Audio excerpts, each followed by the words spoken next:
უკანონო დაკავება და ბრალდება ტერორიზმში საქართველოს მოქალაქე გიორგი გიუნაშვილი ამ დრომდე ოკუპირებული ცხინვალის იზოლატორში რჩება. დე-ფაქტო რეჟიმის მიერ 38 წლის მოქალაქისთვის წარდგენილ ბრალდებას ოფიციალური თბილისი აბსურდს უწოდებს და მის დაუყოვნებლივ გათავისუფლებას მოითხოვს. მანამდე კი საკითხი ერგნეთის მოლაპარაკებებისა და სხვა ფორმატების ერთ-ერთი მთავარი თემა იქნება.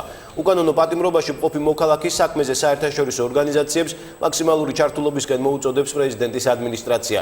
ცხინვალის ეგრეთ წოდებული უშიშროების კომიტეტის ბრალდება გაუგებარია დაკავებულის ახლობლებისთვის, რომლებიც ძალოვან უწყებებთან თუ საბრძოლო მოქმედებებთან გიუნაშვილის კავშირს კატეგორიულად გამორიცხავენ. საოკუპაციო ზოლთან ერთი თვის წინ დაკავებული გიორგი გიუნაშვილის ბრალდებებზე ინფორმაცია რუსულმა და ოსურმა საინფორმაციო საშუალებებმა გაავრცელეს. სამხრეთ ოსეთის უშიშროების კომიტეტმა დააკავა საქართველოს მოქალაქე, რომელიც მრავალ დივერსიასა და ტერაქტშია ეჭვმიტანილი. უწყებამ დაადგინა, რომ დაკავებული 2004 წლიდან აქტიურად იყო ჩართული ქართული სპეცსამსახურების უკანონო შეიარაღებული ფორმირებების საქმიანობაში.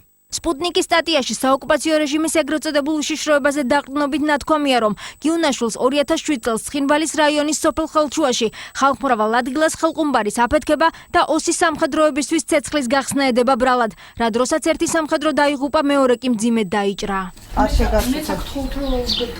გიუნაშვილისთვის წაყენებული ბრალდებები მოულოდნელი აღმოჩნდა მისი ოჯახისთვის, რომელიც ბერბუკის დევნილთა დასახლებაში ცხოვრობს. ოჯახს მომხდარზე საუბარი არ სურს. თანასოფლელები კი ამბობენ, რომ ბრალდებები აბსურდულია, რადგან გიუნაშვილს სამართალდამცავ სტრუქტურებში არასდროს უმუშავია, არც იარაღი ჰქონდა და ომის პერიოდში ცოლ-შვილთან ერთად საომარი მოქმედებების დროს იძულებით დატოვა საკუთარი სოფელი დისევი. მე მიზეზები არ ვიცი, მე არაფერ შუაში არ არის მაგ საკითხთან. იმიტომ რომ არც მუშაობდა საერთოდ პოლიციასთან შეხება არ ჰქონია მაგ ბიჭს და რატო უყენებენ არ ვიცი, ვერ გეტყვით. მე უფრო მგონია, რომ რაღაც სპეციალურად დაიჭირეს, სჭირდება ახლა პატიმრები.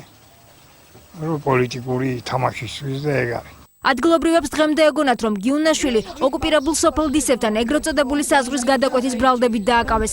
ეს ინფორმაცია ჰქონდა საქართველოს სახელმწიფო უსაფრთხოების სამსახურსაც. დაკავებიდან ერთი თვის შემდეგ გაჟღერებულ ბრალდებებს ოფიციალური პირებიც აბსურდულს უწოდებენ.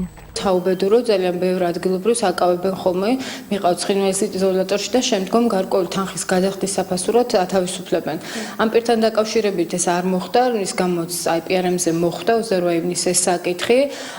რაიმე ბრალის შესახებ ოსური მხარის მხრიდან არ ყოფილა მოწოდებული ინფორმაცია. ეხლა გავრცელებული ინფორმაცია, რა თქმა უნდა, ძალიან შემაშფოთებელია, გავს ძალიან თითიდან გამოწოვილ რაღაც ბრალდებებს.